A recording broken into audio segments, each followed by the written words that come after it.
में देखा वो उत्तर प्रदेश में ना हो, उस पर सख्ती से काम किया जा रहा है। आपकी जो बैठक थी वो कैसी रही, क्या क्या बातें कही? देखिए, हम अपनी मस्जिद के जिम्मेदार हैं। अपने इलाके के, हमारे इलाके में बहुत ही शांति रही, कभी कोई भाईचारा रहा, इसलिए कोई ना झगड़ा ना वो। आज जो मीटिंग हुई है वो इस बात की हुई है कि हमारे मोहल्ले में चैन अमन है। अगल बगल वालों में अगर कोई आदमी हो तो उसको जाके हम समझाएं, उसको जाके बात करें कि ईद का त्यौहार आने वाला 3 तारीख को ईद है, सब अमन चैन से हो। मस्जिद के अलावा एक चीज ये थी कि उस दिन भीड़ ना हो, ज्यादा लोग न इकट्ठा हो, अतिक्रमण ना हो, इस तरह की भी बात नहीं। ऐसी बात कोई, हाँ, इस तरीके की भी बात हुई कि मस्जिद के बाहर कोई मसला ऐसा ना हो कि भीड़ हो या जो लोग जमा हो, इकट्ठा हो। जो अजान को लेकर के बात कह रहे हो उनको क्या आप कहेंगे? आप पालन करेंगे, परिसर तक ही आवाज हो, आवाज घटाएंगे या फिर क्या? गवर्नमेंट जो गाइडलाइन देगी उसके थ्रू हम काम करेंगे। हमारे यहाँ जो भी अजान हो रही है वो परमिशन के साथ हो रही, बगैर परमिशन के लाउड स्पीकर पे अजान नहीं हो रही। गवर्नमेंट ने परमिशन दिया इसलिए हो रही है। जो आवाज तय है सुप्रीम कोर्ट के, उससे वही उतनी ही रहेगी जो सुप्रीम कोर्ट तय करेगा, उसी के मुताबिक रहेगी। ये अजान को लेकर जो विवाद उठ रहा है, आवाज को लेकर के, ध्वनि प्रदूषण को लेकर, क्या है ये सब? अपनी अपनी वही कहते हैं नहीं कि थाली और लुटिया बचा रहे, रोटी कपड़ा मकान वाली बात कर रहे हैं। ये तो वही आदमी करता है जिसके पास कोई काम नहीं होता हुआ। आदमी नमाज पढ़ता है, नमाज पढ़ के घर चला जाता हुआ है। अपना आदमी रोटी कमा रहा है, उसका नाम क्या कहते हैं, नेतागिरी करेगा। पर जो यूपी के हालात हैं, जो दिशा निर्देश हैं, ये बाकी राज्यों से तो कहीं बहुत बेटर है। हमारे क्या लखनऊ बहुत है और कोई ऐसी समस्या नहीं है। अगर कोई बात ऐसी होती भी तो हम आपस में सुलझा लेंगे उसको, कि मतलब कोई ऐसी बात नहीं है। वीडियो जर्नलिस्ट अमित के साथ Alok Pandey, News State, Lucknow. UP सरकार के लाउड स्पीकर की आवाज को लेकर दी गई नई गाइडलाइंस का स्वामी दीपांकर ने भी स्वागत किया है। उनसे बातचीत की है हमारे संवाददाता सोनू अरोड़ा ने। सुनिए जरा क्या कुछ कहा उन्होंने। सरकार का लाउड स्पीकर को लेकर आए आदेश को लेकर मेरे साथ स्वामी दीपांकर मेरे साथ हैं। स्वामी जी, यूपी सरकार का एक आदेश आया लाउड स्पीकर को लेकर, उसके लिए आपकी पहली प्रतिक्रिया? मैं समझता हूं जो उत्तर प्रदेश सरकार ने एक पहल की है, मैं हृदय तल से मुख्यमंत्री योगी आदित्यनाथ जी का स्वागत करता हूं। मैं समझता हूं कि इसकी जरूरत बहुत वर्षों पहले थी, क्योंकि मैं समझता हूं कि ध्वनि और शोर का कोई मजहब और धर्म से ताल्लुक नहीं होता।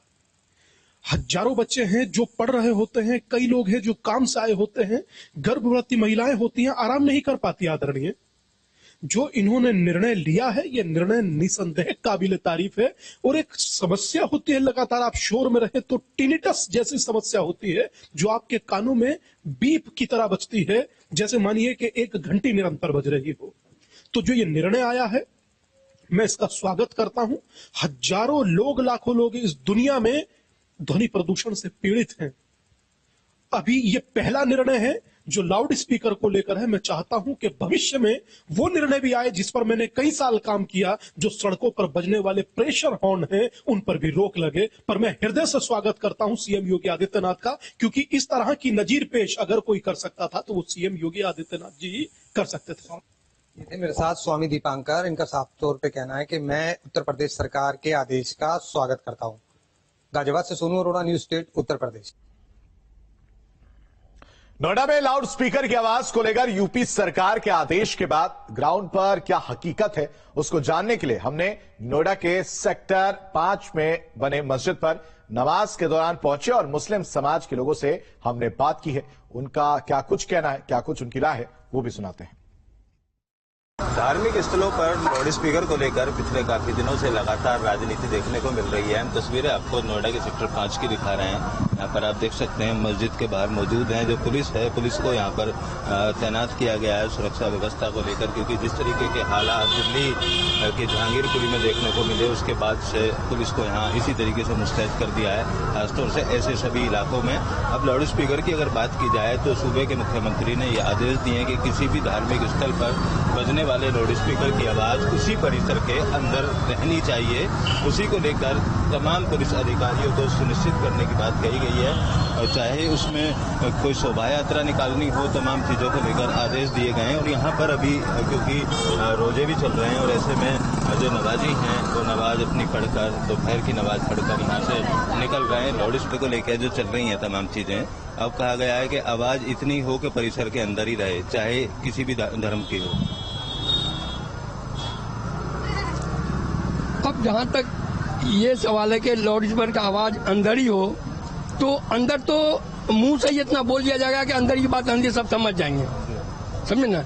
लेकिन ये अजान का मामला, ये क्या कोई तूफान तो नहीं उठ रहा, कोई जुर्म तो नहीं कर रहे हम लोग। ये सभी धर्मों के लिए कहना है कि लाउड स्पीकर जो सुप्रीम कोर्ट के भी मानक हैं उसी हिसाब से बजाया जाए।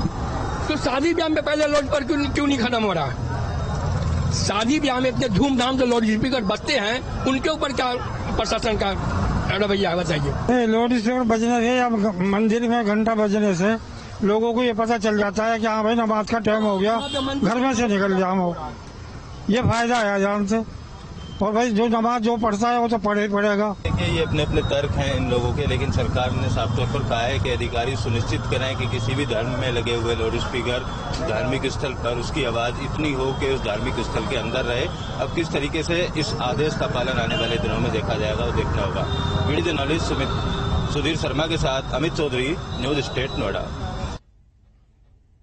खबर 6 बजे में अभी हमारे साथ इतना ही। आप बने रहिए न्यूज स्टेट के साथ।